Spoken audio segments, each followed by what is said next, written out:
Okay, good morning, everyone. Am I coming through okay? Joseph, I can see you. Can I get yeah, you can hear me? Okay, well, welcome to our quarterly provider meeting. I'm Dean Whedon. I'm an assistant director with DSPD. I'm covering for Angie today, although I don't have a lot to do because today's session is going to be taken up with our Medicaid 101 training is what we're calling it. This is a training that's come out of a finding from one of our Office of Inspector General audit findings regarding just our role as overseers of services, as well as your role as providers of services. The connection between what we all do and the Medicaid program is not always fully and clearly understood. And so we've been working on this for some time, and we've developed a training to respond to that. And this will be a training that it will be repeated in the future. And today we're doing it live. And part of the reason for doing that is, we would appreciate any feedback. Of course, you can ask questions as we go through, and I think Katie will put we'll monitor those questions. But any other questions or suggestions for the training as we go through this, you might think, wow, if they're going to cover Medicaid, it would be great to learn more about this. We want to know that. So you can reach out to us. You can submit those via the DSPD info@utah.gov email. And we would welcome that. So as we're refining this training, so I'm gonna. There's a few people actually delivering this training today, but it's going to be kicked off by Joseph Ambernick, and I'll let him introduce himself and proceed with our training. Thanks, Joseph. Thanks, Dean. Yes, my name's Joseph Ambernick. You're muted. Am I still muted? I can hear you. Okay, sorry. Right off the It looks bat. like you're still muted there, Joseph. Sorry. I can't hear you at least. I can hear him. I can hear him. Sounds like that may be you, Dean, and this does no good because you can't hear me right now. Sorry, my name's Joseph Ambernack. I'm the director of the Office of Long-Term Services and Supports within the Division of Integrated Healthcare, sometimes referred to as the Medicaid program. As Dean mentioned, we're here to provide a training today on some of the aspects of the Medicaid program that may be lesser known or lesser understood, and really trying to help providers understand those areas better. And trying to share more information there. We are happy to take your questions, comments as we go. We are going to hold them until the end, and we'll answer as many as we can, time permitting. There may be some that we get back to offline as a result. We're also looking to use this as a recurring training. So part of that is, again, that development, your feedback, making sure that we're providing helpful information to you. We'll also have a couple of links dropped in chat from time to time throughout the presentation. Please go ahead and complete that for us. That will kind of sort of give you credit for attending today's training. And you only need to fill it out once if you do catch the link posted twice or 3 times. We're just trying to offer the opportunity for those that may be joining a minute or 2 late to make sure that they're also getting credit for attending today. And there will be some resources posted, specifically a resource page that we will have for you afterwards. We will share that with everyone attending as well. Jumping right in, perhaps start with a restatement maybe of DHHS vision and mission statements, in ensuring that DHHS is advocating for, supporting, and serving all individuals and communities in Utah, ensuring that all Utahns have fair and equitable opportunities to live safe and healthy lives, and achieving this through effective policy and a seamless system of services and programs. We see this collaboration between DSPD and Medicaid as definitely one of those areas in which this occurs.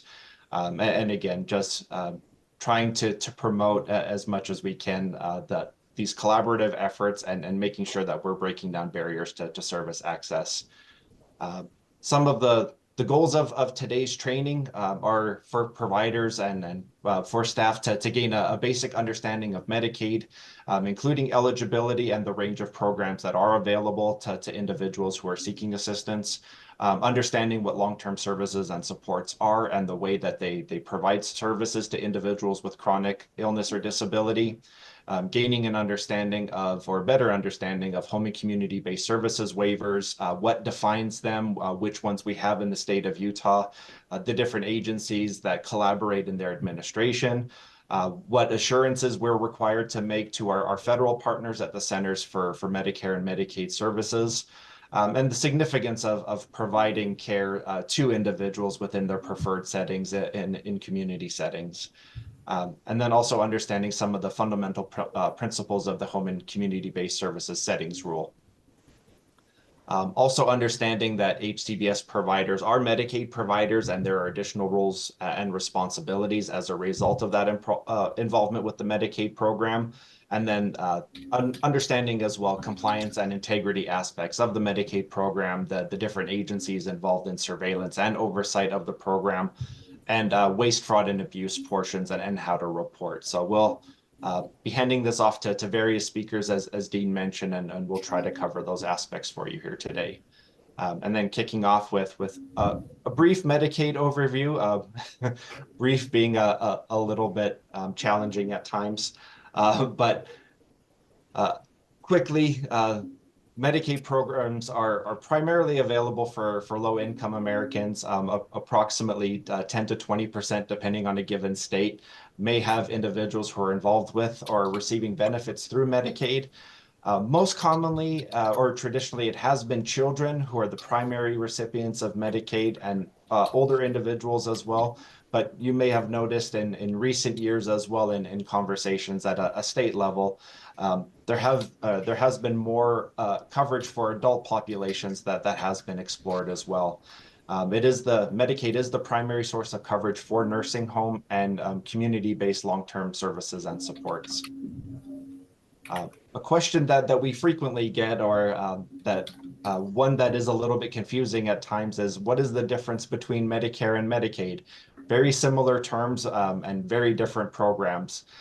So just starting briefly with maybe some of the distinguishing factors. Medicare is primarily for individuals who are age 65 and older, as well as some younger individuals who may have serious chronic health conditions related to disability and frequently tied to employment history. So many individuals think of Medicare almost as a retirement benefit, that age 65, age 67, as Congress explores some of those different delays. This program is completely or administered solely by the federal government. The states have minimal involvement with Medicare from an administration standpoint. The benefits state to state as a result are similar. There are very few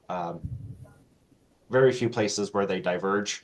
And Medicare only looks at short-term stays in nursing facilities when you're considering rehabilitative stays. That's primarily where Medicare steps in. Conversely, on Medicaid, as mentioned in the previous slide, Medicaid targets primarily low-income individuals, including children, parents, aged individuals, and then individuals with physical, intellectual, and developmental disabilities. And as mentioned as well, with Medicaid expansion efforts, there are other adult populations that are also being considered now as well. Medicaid is also a federal and state partnership, including with the financing associated with the program. You may hear us, or I've heard us in the past, talk about the state share or state contribution to the Medicaid programs, really indicating that for each dollar provided to the program, there is that partnership that exists between state and federal. There are mandatory and optional services that pertain to the Medicaid program that we'll touch on. And then as a result, because of the way that each state responds to their own population and needs, you'll see the Medicaid programs do vary pretty significantly from a state-to-state perspective. So touching on quickly on the types of individuals who qualify for Medicaid. And I smile slightly because everything is very individual and family-centric when we're looking at who may be a potential recipient for Medicaid. There are factors such as household size and the total income that an individual household may have that determines whether or not they may qualify for a given program or a given benefit in the program. Individuals must be Utah residents, must meet citizenship requirements, either U.S. citizenship, lawful permanent resident pieces. There's a lot that go into those distinguishing factors as well. And then when we're looking at individuals who are considered either aged or disabled, Certain income and assets may or may not be considered.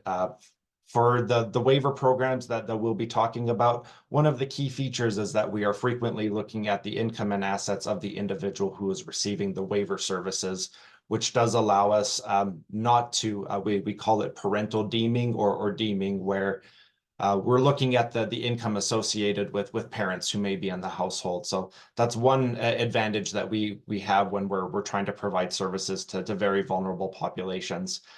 In general, more information can be found on our website about who is eligible, the types of programs. Frankly, though, because of those individual factors associated with household income and composition, really the best way to advocate for a family is have them apply through the Department of Workforce Services to have their situations considered. DWS, they will look at many of those characteristics as they are relayed to them in the application. So be it disability status, again, the gross income of family members, and they will be able to take a look to see which programs are more advantageous, which ones an individual may or may not qualify for. But in general, you can find some good information on our website about the types of or most common groups that we see in our services through Medicaid. The types of services that Medicaid covers. As mentioned, there are the mandatory and optional services. So services such as inpatient and outpatient hospital care, being able to visit a physician, lab diagnostic tools, or sorry, tests, home health services, nursing home stay. And then we have a policy surrounding what are frequently referred to as or as medical necessity for children. You may also hear it called EPSIT, or early and periodic screening, diagnosis, and testing, or treatment.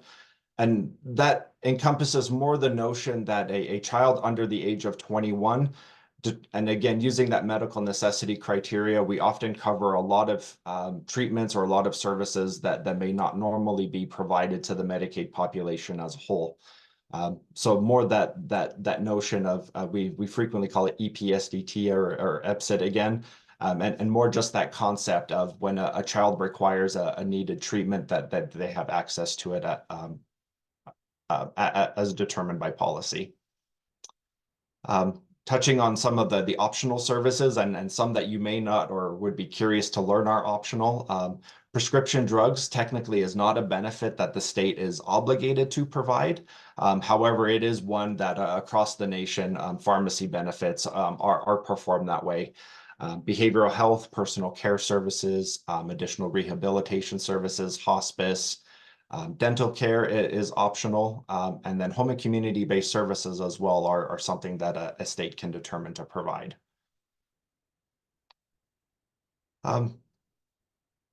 So each the services that an individual may be able to access do vary even by how they qualify for the program. So frequently you'll hear the use of traditional Medicaid being discussed, and that is more core to the individuals and populations that we serve through the home and community-based programs, where in Utah, in order to participate in one of those waivers, an individual must be in either the aged category, so be age 65 and older, or have a disability status, so a disability that's been determined by either the Social Security Administration or the state's Medical Review Board. That term of traditional Medicaid more kind of describes that access to the different mandatory services that we talked about a few slides ago. With some of the optional populations, such as the Targeted Adult Medicaid program, we are able to modify what services individuals receive as part of their participation. More and more, there has been a desire for both from a provider perspective as well as a recipient perspective, try to align those as best we can.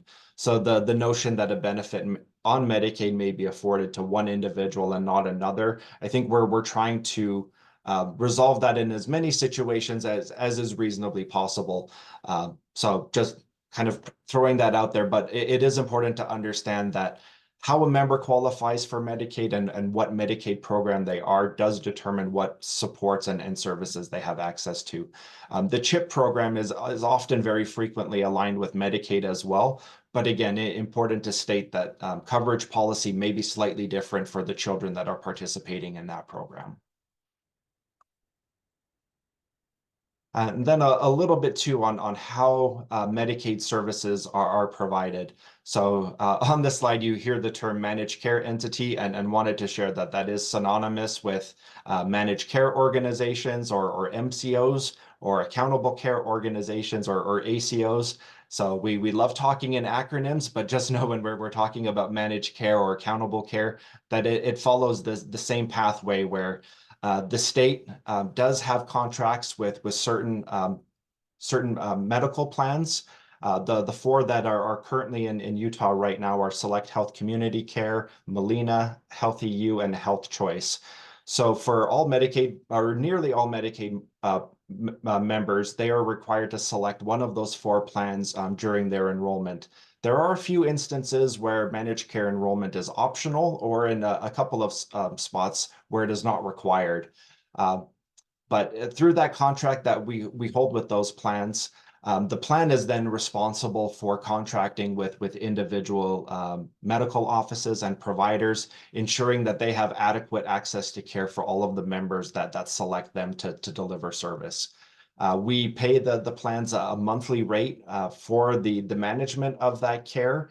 And then the plan is then responsible for delivering medical care in the most cost-effective manner in which they wish to work with that individual and family. Providers of those services are reimbursed by the plans directly. Medicaid does not have any involvement with the individual provider from a reimbursement standpoint. And then it is that managed care entity that reimburses the provider according to the contract that they might hold with them. The other option for care delivery here is through fee-for-service. This was more common approximately 10 years ago, before the managed care plans were around, but still is present for a few individuals. So you can see primarily it's geographically based, where if there is kind of inadequate infrastructure that may exist for a specific plan or maybe a healthcare network, we may not have a plan, or the family may not be required to select a plan if coverage isn't sufficient there, or if, again, that infrastructure may be lacking, in which case they can access any Medicaid enrolled provider in order to receive their care. Fee-for-service is also used most commonly when an individual is first enrolling with Medicaid. They typically have a 90-day window in order to select one of our managed care plans, and during that window they are fee for service as a result until that plan selection is made and they are enrolled. So fee for service will occur in those months as well. And then in certain limited situations, there may also be what's called a carve out. I think a very good example of that currently exists for families that may have a child participating in the medically complex children's waiver. I won't go into the technical reasons why that exists today, but all children that participate in that waiver program are fee for service. They are not required to select one of the plans. Again, as it stands today, that may change in the future. But as part of this fee for service process, providers directly enroll with the Medicaid program. They submit their claims to Medicaid, and then Medicaid pays them directly. In a similar situation, all of our home and community-based services are delivered through fee-for-service as well. So in the same way that providers or the providers on this call may bill DSPD directly, that also kind of encompasses the fee-for-service understanding for delivery. But more specific, the last couple of slides was for state plan care delivery. Which we'll touch on in just a second too. So just a quick overview of the types of providers that the state does enroll with the Medicaid program. I won't read through the list, but you can see it's kind of the traditional groups that you would normally find within a healthcare delivery setting, adding on things like home health and personal care. We do have the medical transportation contract that I think many of you are aware of. Certainly home and community-based services providers, be it the process that you go through during the receipt of your contract or when you are contracting with the state, that process will occur as well. And then our individual managed care providers are also required to go through enrollment, even though, as mentioned, the state does not pay those providers directly, but we do review kind of the background checks, credentialing associated with their enrollment. And just kind of reinforcing that the providers that are delivering services through our home and community-based services waiver programs are Medicaid providers, and important for you to understand that there are responsibilities associated with that. And again, using some of the information today to help you better understand your role and where you fit within the Medicaid program. So I've thrown out this term a couple of times, the Medicaid state plan. And as mentioned too, regardless of whether or not an individual or family is participating in managed care or fee-for-service, it's primarily through, or this concept of state plan is how they receive access to the Medicaid program. So state plan, again, is kind of all-encompassing of that term surrounding access to inpatient and outpatient care, hospital care, nursing home care. And it's regardless of whether or not an individual may be participating in a waiver program. So again, a lot of those traditional Medicaid recipients that I spoke about previously. And again, just the concept that this is how individuals receive access to Medicaid services. So Medicaid does have health program representatives that are able to help individuals and family as they're accessing care. This can be including as well challenges that they may be having with their managed care plan. The toll-free number is available within the slides. That's also on our website and various other locations. But the health program representatives are integral in kind of being that first line of assistance for families as they're experiencing any difficulties navigating the Medicaid program or just have questions about that process. When an individual does select a managed care plan, it is important as well that they work with that plan in order to kind of resolve challenges, maybe surrounding prior authorization of necessary services, or working to find a provider that may be within their network as well. There's a link on the screen on where to go to find out which plans are currently enrolled with Medicaid, as well as their contact information, so emails and phone numbers on how to reach out to them. So the waiver programs as well. I pause for a moment because we do have a principle where the services authorized in those home and community-based services waivers are not able to duplicate what's available through the state plan, but we are able to enhance some of the limits that might exist with some of the services or perhaps the scope. But the waiver programs are almost viewed as the payer of last resort, looking to access all all available services, be it through private insurance or through the Medicaid state plan, before we are offering a same or equivalent service through the waiver. We'll jump in now and talk a little bit more about long-term services and supports, as well as start touching on a few of those waiver programs as well. But the term long-term services and supports is intended to encompass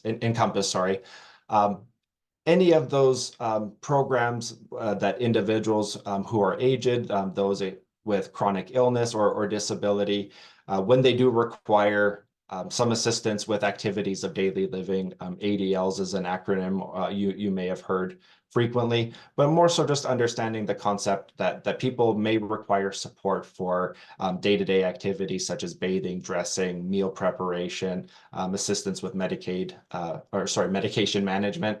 And as mentioned earlier in the presentation, Medicaid is the primary payer for long-term services and supports. Oftentimes private insurance has very limited coverage, and Medicare does not necessarily contemplate long-term care, as we talked about with rehab stays in nursing facilities being where their emphasis is. And for those that are commonly involved with this group, intermediate care facilities also fall within the facility types that LTSS does account for as well. So just touching on facility-based care a little bit. In Utah, that does often revolve around skilled nursing facilities or intermediate care facilities.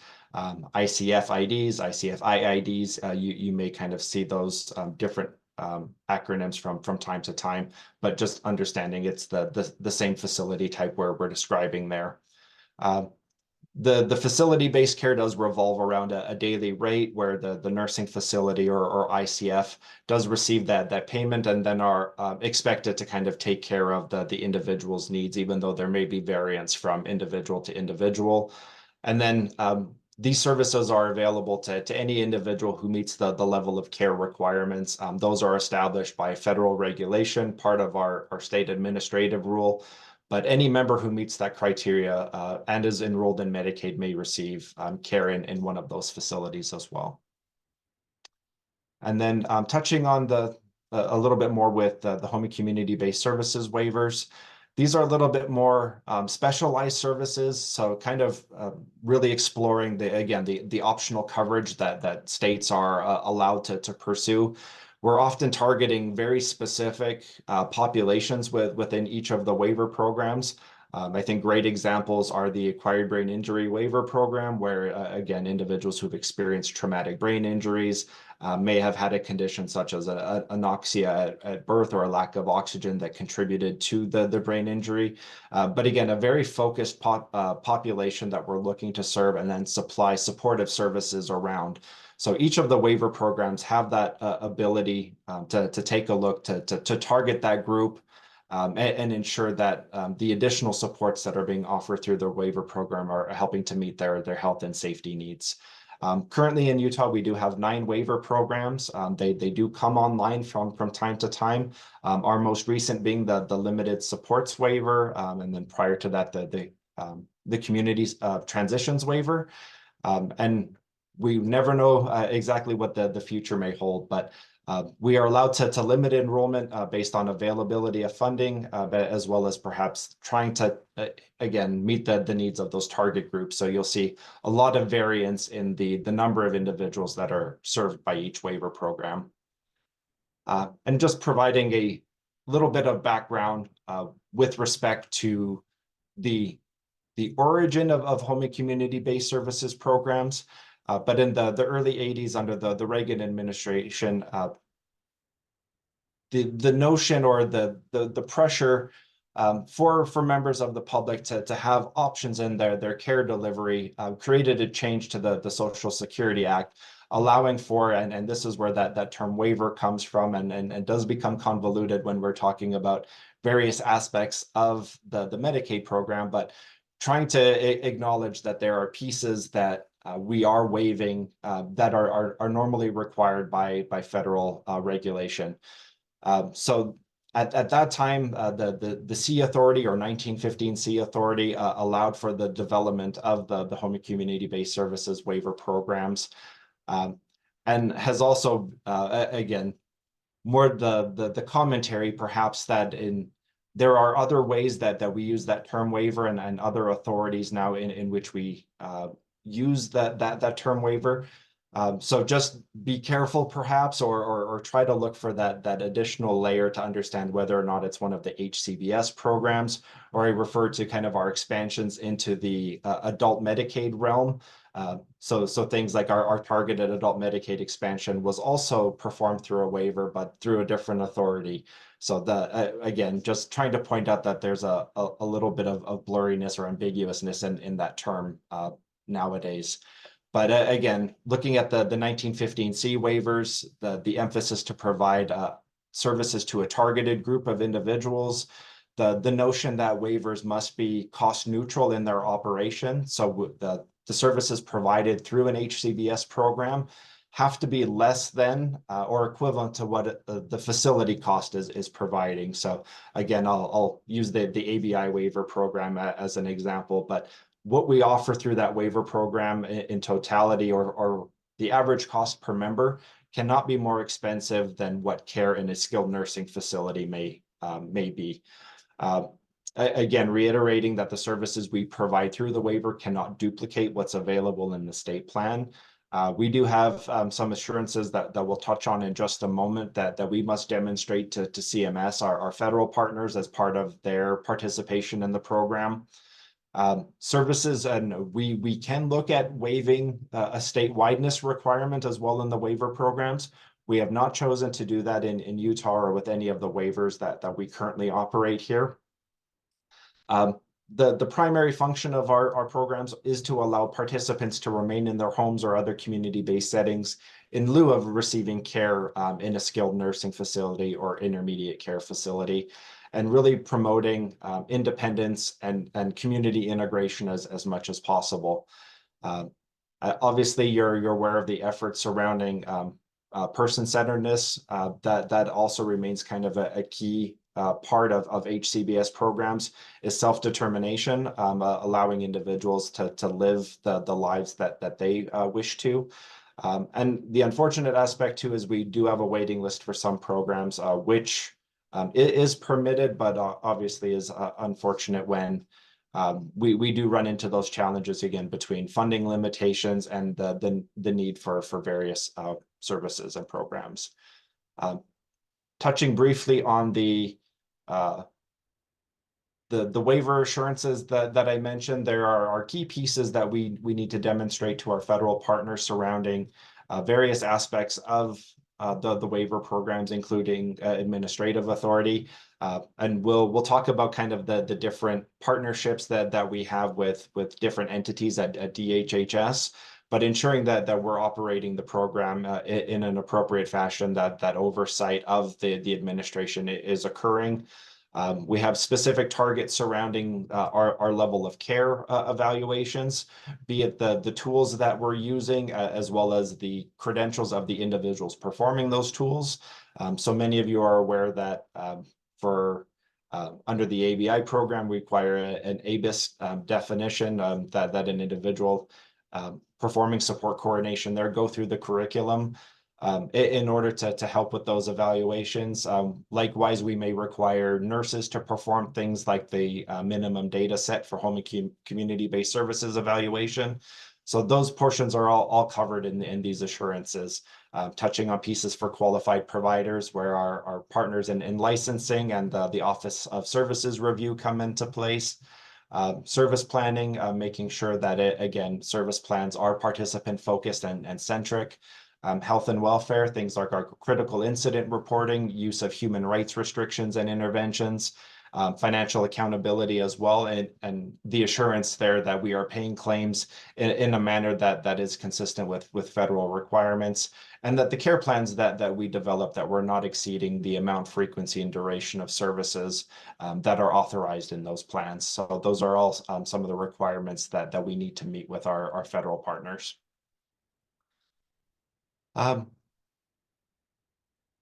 So each of the 9 waiver programs is governed by a separate state implementation plan or SIP. And then the waiver benefits as well. I touched on the person-centered care plans. Individuals must have an individual service plan, care plan. You may hear those terms used synonymously as well. And then the use of a case manager or support coordinator that assists with the program oversight, as well as just the authorization of those services. So case management and support coordination may be a state function. It could be completed by state employees, or it could be a private function that is performed as a waiver service as well. Again, for individuals and families, I think many of this group are aware, regardless of whether it ends up being kind of a Medicaid state plan issue or perhaps a waiver support issue, our case managers and support coordinators are often that first line of contact to help in that resolution. And certainly appreciate their assistance, and then it may be kind of other various groups that help partner in that assistance, but that is one of those primary functions. We'll start jumping in. We'll touch on each of these 9 waiver programs as well, and also talk a little bit about the EPASS program. That is not a waiver program, but does have some similarities too. And then quickly jumping into the different parts of DHHS that may be involved in the program operations for each waiver. The Office of Long-Term Services and Supports ends up being in a little bit of a different role, where we do provide oversight of all 9 programs, but are only involved in the day-to-day aspects or administration of 3 waiver programs, being the New Choices waiver, the Medically Complex Children's waiver, the Technology Dependent waiver. And then our partners at Aging and Adult Services assist with the aging waiver, and the folks with the Division of Services for People with Disabilities help with the acquired brain injury waiver, community supports waiver, community transitions waiver, limited supports waiver, and physical disabilities waiver. So managing the day-to-day aspects of service delivery there. And we'll have a chance to talk about each agency a little bit more, as well as a little bit on each program. We're going to go a little bit quick in the interest of time, as well as understanding that you may have limited interaction with some of the waiver programs offered, like with LTSS, for example. The New Choices waiver is not a group that you may be interacting with regularity. This is primarily a program for individuals who are seeking to receive care in the community and may have been residing in a skilled nursing facility. So this allows immediate access to community-based placements. Most frequently, folks will be moving to an assisted living facility to receive their care, where they still do have a significant care need, not necessarily able to live independently, although we do see that from time to time. But it's really for adults who are ages 18 and older, meet that skilled nursing requirement, and allows them to receive support in other settings. The technology dependent waiver, sometimes called the Travis C waiver, really is focused for individuals who may be reliant upon technology for day-to-day care needs. Most frequently ventilators, CPAPs and BiPAPs for daily use. So oftentimes very medically fragile children, although we are seeing with advances in technology, individuals living more and more independent lives. But really that emphasis on skilled nursing again, and having skilled respite care in the home to help support caregivers who may be providing care there. The medically complex children's waiver is a little bit of a one-off of the tech waiver, where there may not be a reliance on technology specifically, but also dealing with very medically fragile children. For many of our folks participating with DSPD, there may be another child in the home that is participating on the MCCW program. But honestly was primarily to assist in providing access to Medicaid state plan care for children and families where they may be middle income earners, but the complexity of the child's medical condition and the associated cost was one that was very challenging for families to deal with. We do offer a minor amount of respite care on the program, but again, it's that primary access to Medicaid coverage and services that are most beneficial for families here. And then briefly mentioning the EPAS program, and again, reinforcing that while this is not a home and community-based services waiver program, it is one that is available to individuals who meet disability criteria with either Social Security or State Medical Review Board, and offers some supportive service in the form of personal attendant care, where it can be used to help maintain their employment. So things like meal preparation for the day before, so that they have their lunch ready, assisting with chores around the home, some housekeeping, and allows them to better engage in employment. So that's really one of the functions of the EPAS program. And I believe I'll be turning over the presentation to Marcy. Yeah, thank you, Joseph. That was very detailed and good. So then the next few waivers that I'm going to go over, sorry, I'm a little hoarse too, are the programs that are administered by the Division of Services for People with Disabilities. So a lot of you will be familiar with these, but I'm just going to go over quickly all of what our waivers do and what our differences are.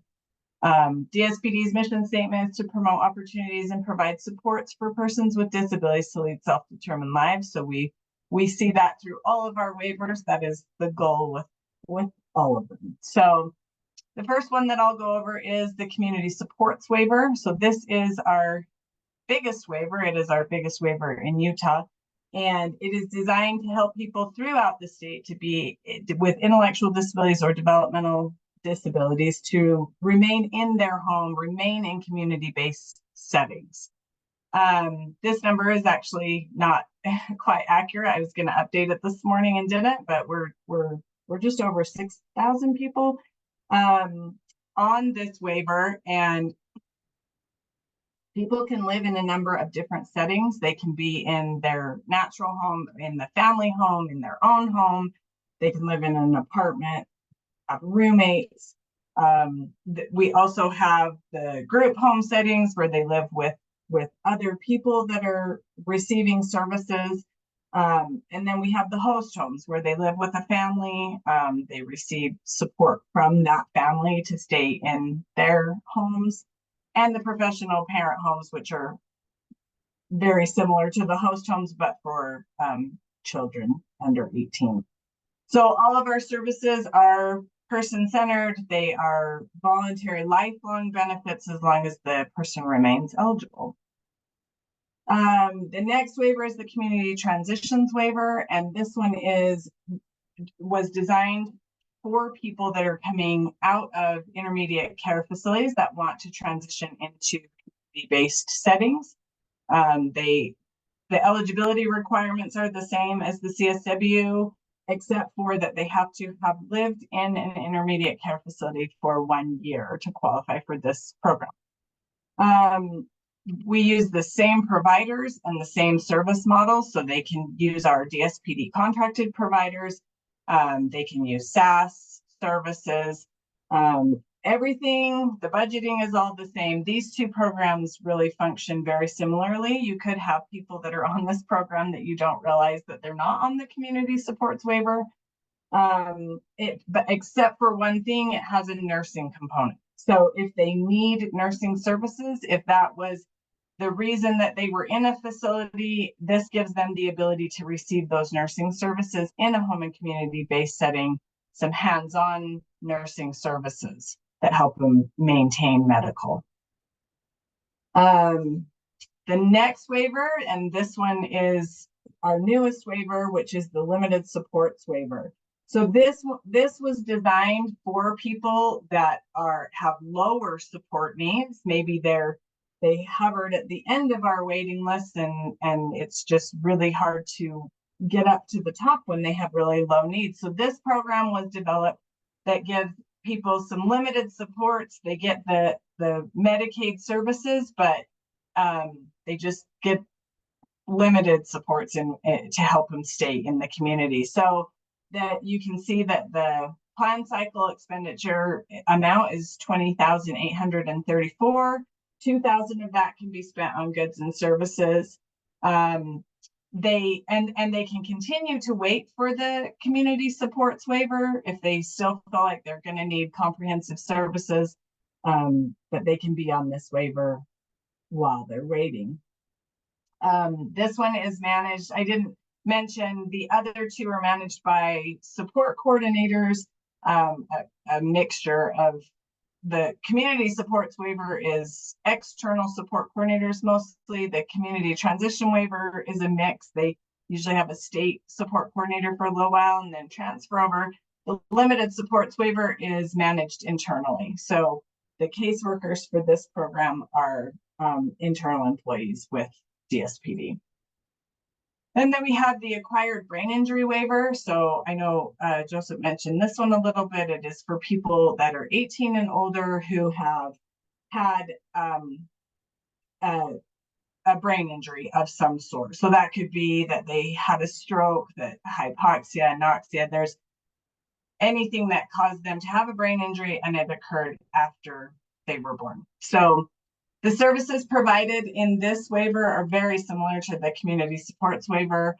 They use the same providers. There are a few services on community supports that are not available on the acquired brain injury waiver, but they're very similar. And again, it's just to help people be able to get the support that they need to live independently in the community.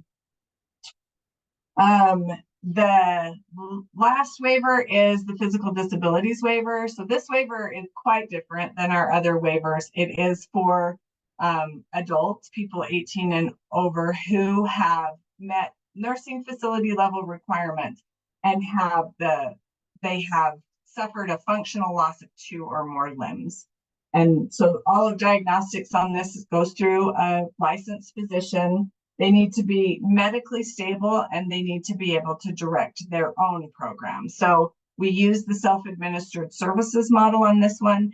They not a provider model, and they hire and train and fire and their own employees. So they run their own program, and that is a requirement of the program. This one is run by nurse case managers. So they all work internally in DSPD, and it does require that it's a registered nurse that runs this because the medical complexities are pretty high. But it's a very small waiver, but very, very important waiver in our system. The last one that is not actually with the SPD, but we didn't have someone come from aging just to present on the one waiver. So this is just a brief overview. You have to be 65 or older, require the nursing facility level of care, meet the financial eligibilities for Medicaid, and these services are provided through an area agency on aging. They are also intended to keep people in their homes, and so that they don't have to go to a nursing home level of care. If you have questions on this brochure, or on this, I think we're going to link that brochure that got left on there, but you can email them and ask questions. I don't have many answers for this waiver because it's stopped. Okay, and then I'm going to turn the time over now to Bryn Peterson that works for DSPD, and he's going to go over the home and community-based settings rule. Thanks, Marcy. It's great to be with all of you here today. I'm going to speak a little bit on a specific federal requirement we follow that Marcy mentioned called the Home and Community-Based Services Settings Rule. As an introduction, this rule is created in response to self-advocates' desires for more choice and control in where they live, work, and socialize. So the Home and Community-Based Services Settings Final Rule, or Settings Rule, is a federal rule that governs where and how services are provided to individuals receiving those services under a Medicaid home and community-based waivers. And we've been talking about these waivers today. It also defines how to deliver those services and support a person in a person-centered way. As Joseph mentioned earlier, the Division of Services for People with Disabilities Services, Aging Services, and others fall under these home and community-based waivers. If an individual is accessing waiver services, we must comply with this rule. The underlying principle of the settings rule and really the goal of transformation or systems change efforts is community inclusion for all home and community-based participants. What you're seeing here are some of the requirements outlined in the settings rule. These requirements established outcome-oriented definitions for home and community-based waiver services.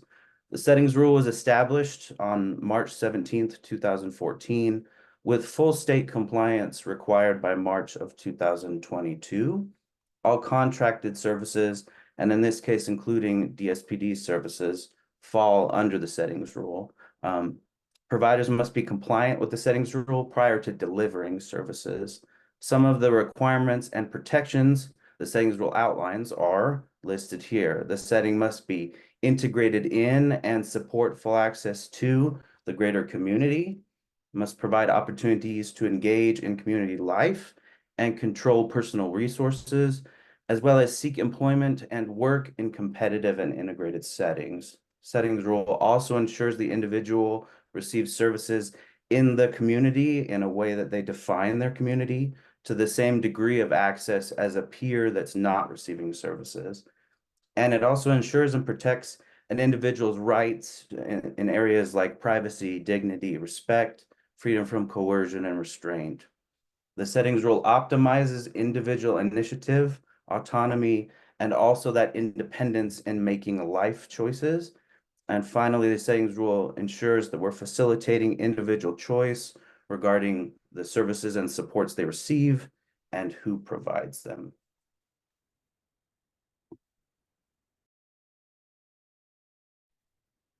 Okay, now we'll turn it over to Carrie, the Office of Services Review. Thanks, Marcy, and hi, everyone. I will try to work through this quickly, but want to make sure we cover the important aspect of program integrity and compliance within our system.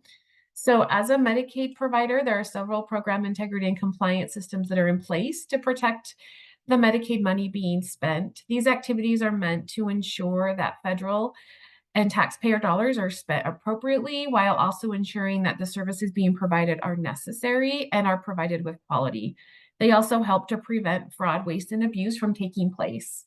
Ensuring compliance with all requirements, including contract requirements, Medicaid requirements, licensing requirements, is essential to ensure that the services that are being delivered meet all federal and state regulations, and that services are being provided to the individual in the best way possible.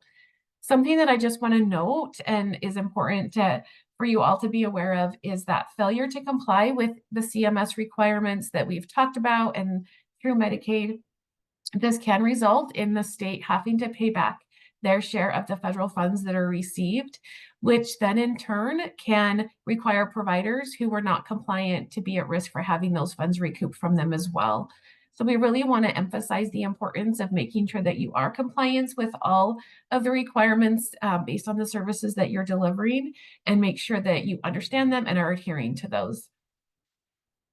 So as we look through some of the agencies that are responsible to ensure that our state and federal dollars are being used appropriately, you may have interactions with some of these as a contracted provider, but may not with all.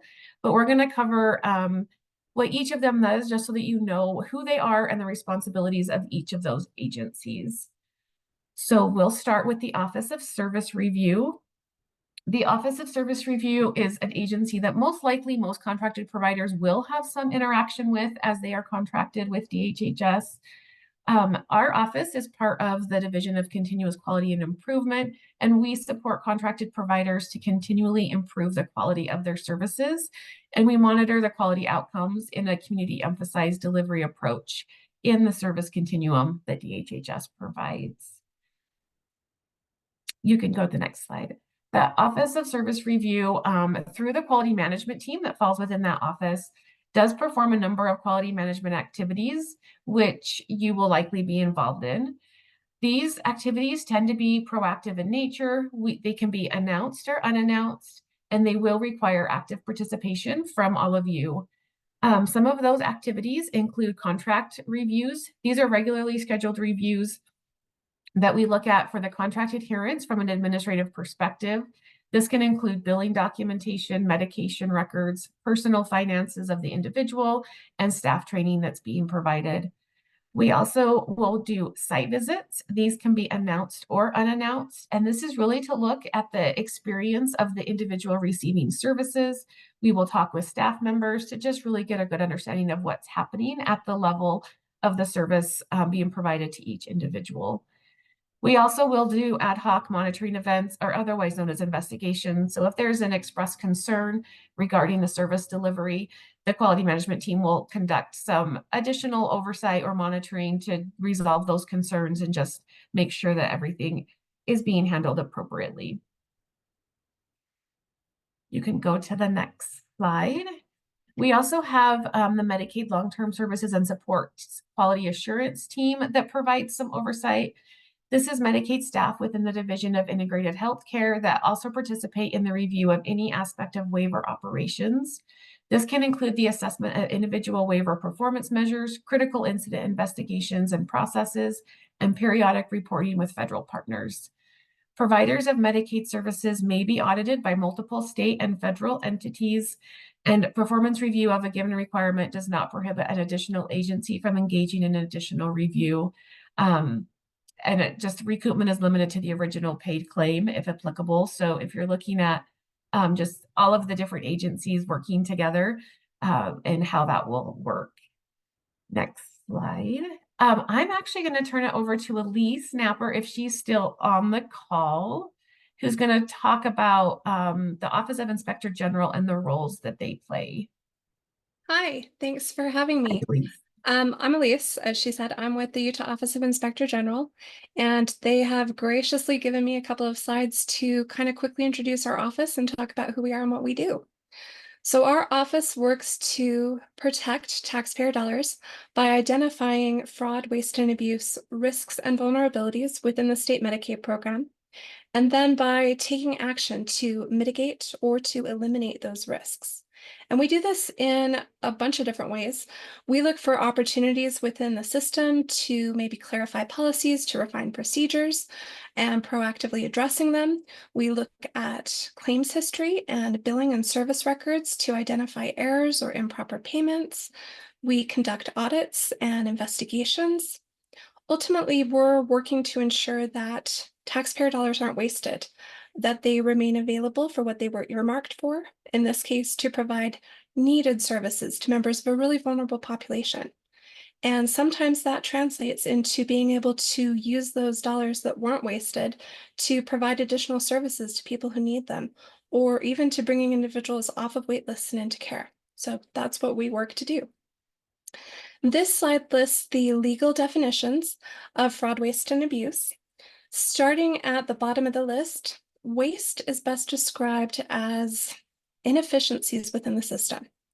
So some of the recent examples that we've seen include situations where maybe a policy was unclear, and that resulted in a lot of confusion and problems for beneficiaries, for providers, and for taxpayers. We've also seen examples of waste in situations where maybe a control wasn't in place or it wasn't being used. And a control is often just a process that helps prevent any unnecessary spending or prevent any inefficiency. So a good example of a control could be like a prior authorization that might be required before service provision. But when a control fails or it's insufficient, that often leads to waste within the program. Next, we've got abuse, and abuse is best described as bending or breaking the rules. And then we've got fraud. Fraud is also described as bending or breaking the rules, but there's a key difference between the two. So with abuse, it could be the result of an error. So maybe the person didn't know that they were doing something improper. But with fraud, it's intentional. So for example, say we've got a provider who is submitting claims with the wrong codes or they're upcoding something. Now, upcoding is a direct violation of the False Claims Act. But maybe the provider didn't realize that the code was incorrect or they didn't understand the policy. Whenever possible and when appropriate, our office works with providers. So say we go out and we take a look at the situation, we review the records, we review the billing, we determine what's occurred, and we provide some education to the provider in respect to the policy expectations and what's allowable. And then we go back in a year and we look at that provider again, because we do that. We follow up with our audits and investigations.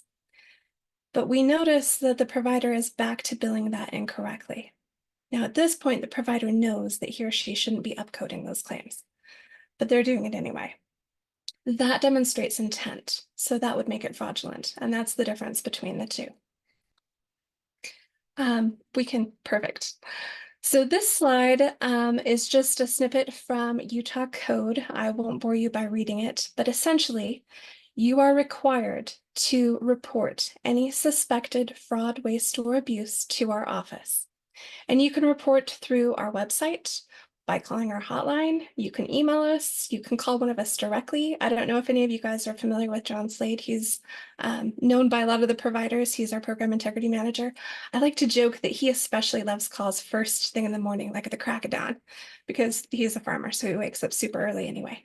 The point is, we're welcome. You're welcome to report in whatever way is easiest for you. When you report to us, you also have the ability to request to remain anonymous. And if you request to remain anonymous, we will honor that request. However, sometimes it is vital for us to be able to reach out to the referent to ask some questions in order to pursue that lead or investigation. So for example, we might get a referral with somebody with a really common name, and that could be about dozens of providers or maybe hundreds of possible beneficiaries. Being able to call the referent and ask for a couple of pieces of information helps us narrow that list down and makes it possible for us to take a look at the situation that's happening. Also, if you do provide us with your name and contact information, we keep that strictly confidential. We do not typically release that information outside of the office. In fact, the only time we will ever release your contact information outside of our office is if a criminal case necessitates it or a court order compels us to do so. And in the case of a criminal situation, we would only share your contact information with MFUCU, or the Medicaid Fraud Control Unit, and they have their own very strict confidentiality policies. So I know there's a slide coming up that talks about them and their responsibilities, so I'm not going to get too detailed into that. Essentially, MFUCU is part of the AG's office, and our office sends anything that rises to criminal levels over to them for evaluation of criminal charges. And that's because our office cannot our office cannot prosecute criminal conduct. So for that, we work with MFUCU. And again, they have their own very strict confidentiality policies regarding referent information. So please do consider leaving that if you're comfortable. So this is my last slide. It's about training. Our office is available to provide any training and education to providers, to government entities, professional organizations. Our fraud and abuse training also counts towards your organization's compliance with the regulatory requirements in the Deficit Reduction Act. So if you're a colleague belong to, say, a local AAPC chapter, maybe a hospital or dental association, UX, anybody, and you're interested in training, please contact me and we can talk about your specific needs and get something set up for you. My contact information is listed here, and thanks for having me. Thanks, Elise, for stepping in and sharing that information. That was really great to hear. So just to kind of follow up, Elise did mention the Medicaid Fraud Control Unit, otherwise known as MFUCU. We just wanted you to be familiar with them as well, as she mentioned. So their vision is the Medicaid Fraud Control Unit's mission is to protect the integrity of the Medicaid program and the safety and property of the citizens of the state of Utah through skill detection, proactive investigation, prevention, prosecution, and financial recovery.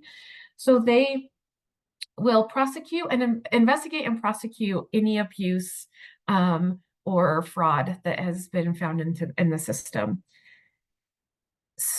Just a couple of resources we want to make sure are available, and a reminder that we are going to link a resource page that has all of the links and resources that we've mentioned throughout the training. So the Medicaid manual, these provides coverage, billing, and reimbursement policies for Medicaid. We really want and encourage you all to look at and be familiar with the manuals that are applicable to the services that you're providing, as well as the Medicaid Information Bulletin. This is something that you can sign up for, and there is a link that we'll provide to you in that resource page so that you can do that. And they send periodic updates that are happening within the Medicaid manuals. It's a great way to get that information and know when those updates are happening. So we highly encourage you all to sign up for those as well, so you have the most current information.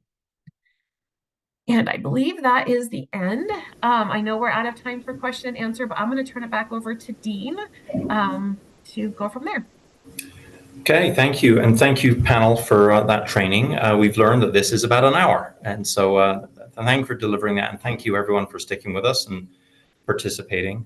As we said earlier, we will send this training out to everyone, and including answers to the questions that you put in, that you submitted. And we've logged those, and we will need to do a little bit of research on some of those. And so we will send those out when we send these materials out. And again, if you have any thoughts or feedback about the training, things that you think might be missing, or whatever, please just send that to us, dspdinfo@utah.gov, and we will be reviewing our content anyway, and we would appreciate that feedback. So thank you. We'll see you next time.